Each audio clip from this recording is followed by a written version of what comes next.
शांति, ओम शांति। आज की ज्ञान मुरली अव्यक्त बाप दादा की मुरली है।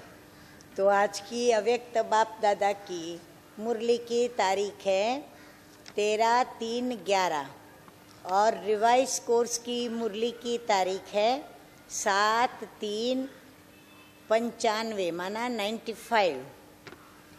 आज की अव्यक्त मुरली का हेडिंग है ब्राह्मण अर्थात धर्म सत्ता और स्वराज्य सत्ता की अधिकारी आत्माएं, वो कौन है और उनके लक्षण कैसे हैं।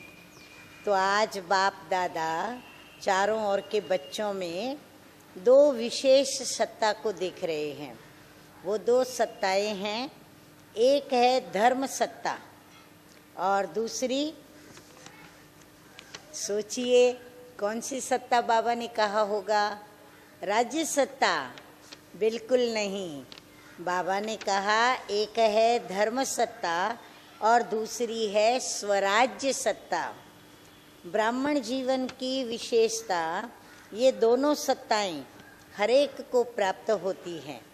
धर्म सत्ता अर्थात सत्यता, पवित्रता के धारणा स्वरूप, और स्वराज्य सत्ता अर्थात अधिकारी बन सर्व कर्मेंद्रियों को अपने ऑर्डर में चलाना। तो स्वराज्य अधिकारी व स्वराज्य के सत्ताधारी वो किसी भी परिस्थिति, प्रकृति और माया के सर्व स्वरूपों के अधीन नहीं बनेंगे। अर्थात टोटल वो आत्माएं कैसी होंगी? वो मालिक होंगी और सूक्ष्म चाहे स्थूल सर्व कर्मेंद्रियां उनके अधीन होंगी और प्रकृति भी उनके अधीन होंगी।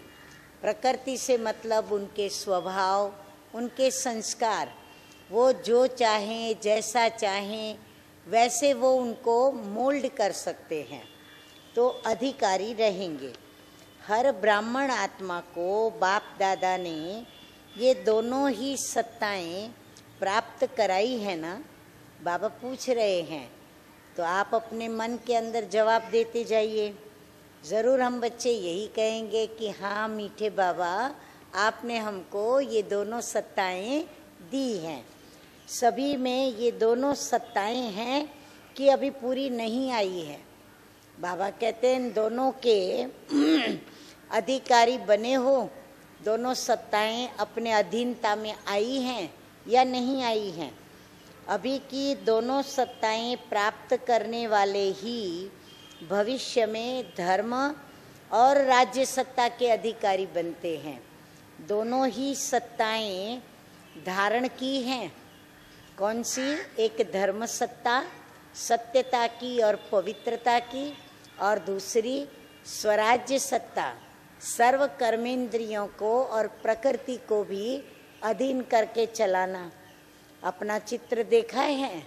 बाबा पूछ रहे हैं डबल विदेशियों का चित्र है या औरों का चित्र है? तो उस चित्र में दोनों सत्ताओं की निशानी देखी है। धर्म सत्ता की निशानी है लाइट का ताज और राज्य सत्ता की निशानी है रत्न जड़ित ताज। तो ऐसा अपना चित्र देखा है? तो दोनों सत्ता इस समय तुम धारण करते हो।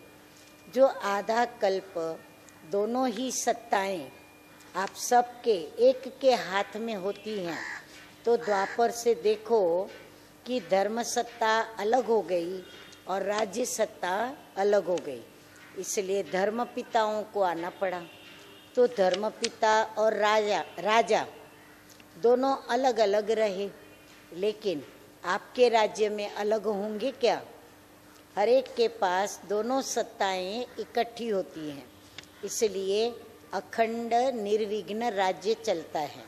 तो हर एक में ये दोनों सत्ताएं बाप दादा देख रहे थे कि हर एक ने कितनी अपने में धारण की है, कहाँ तक अधिकारी बने हैं। क्या सदा अधिकारी रहते हैं? कभी अधीन होते हो या कभी अधिकारी बनते हो? अभी अभी अधिकारी हैं और अभी अभी अधीन हो जाए तो क्या अच्छा लगेगा? कि सदा अधिकारी रहो तो अच्छा लगेगा? तो सदा अधिकारी अच्छा है ना? सदा अधिकार चाहिए या थोड़े टाइम के लिए चलेगा? जब स्वयं बाप अधिकार दे रहा है, सुना, बाप अधिकार दे रहा है, देने वाला दे रहा है, और लेने वाले जो हैं उनको फिर क्या करना चाहिए? लेना सहज है या देना सहज है? लेने में तो कोई मुश्किल नहीं है ना। देने में सोचा जाता है कि हम दें या नहीं दें। हाँ, सोचते हैं। कोई सोचते हैं फिर नहीं देते हैं, और कोई बिना सोचे तुरंत दे देते हैं। कोई सोचते हैं थोड़ा दें थोड़ा ना दें, तो थोड़ा दें या ज़्यादा दें। लेकिन लेने में तो सब कहेंगे जितना मिले उतना ले लो। हाँ, हर एक अपने को ऐसे ही समझते हैं कि जो मिलता है तो क्यों नहीं ले, खूब ले ले। तो लेने में नंबर 1 हो या नंबर 2 हो, इसमें तो नंबर 2 कोई नहीं बनता।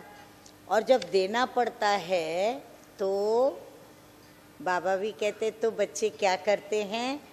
तो बाबा कहते हैं नहीं, देने में भी नंबर 1 हो, इसीलिए सोचो नहीं। बाबा पूछ रहा है, सोचना पड़ता है, हिम्मत रखनी पड़ती है? बाबा कहते हैं नहीं, न सोचना है और ना ही हिम्मत अपनी कम करनी है, इसलिए हिम्मत भी रखनी है।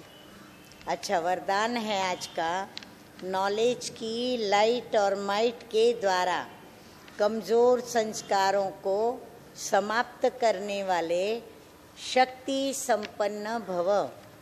नॉलेज से अपने कमज़ोर संस्कारों का मालूम तो पड़ जाता है, और जब उस बात की समझानी मिलती है तो वे संस्कार थोड़े समय के लिए क्या हो जाता है, अंदर दब जाते हैं। लेकिन कमज़ोर संस्कार समाप्त करने के लिए लाइट और माइट के एक्स्ट्रा फोर्स की आवश्यकता है। इसके लिए क्या करना पड़े? मास्टर सर्वशक्तिवान, मास्टर नॉलेजफुल के साथ साथ चेकिंग मास्टर बनो। हाँ, बाबा ने निवारण बताया। नॉलेज के द्वारा क्या करो? स्वयं में शक्ति भरो, मनन शक्ति को बढ़ाओ, शक्ति संपन्न बन जाएंगे। आज का स्लोगन है, जहाँ सर्व प्राप्तियाँ हैं वहाँ क्या है? वहाँ प्रसन्नता है। अच्छा, मीठे मीठे सिकी लदे बच्चों प्रति माता पिता बाप दादा का याद प्यार और गुड मॉर्निंग। रूहानी बाप की रूहानी बच्चों को नमस्ते। रूहानी बाप को रूहानी बच्चों का याद प्यार, गुड मॉर्निंग और नमस्ते नमस्ते। ओम शांति, ओम शांति।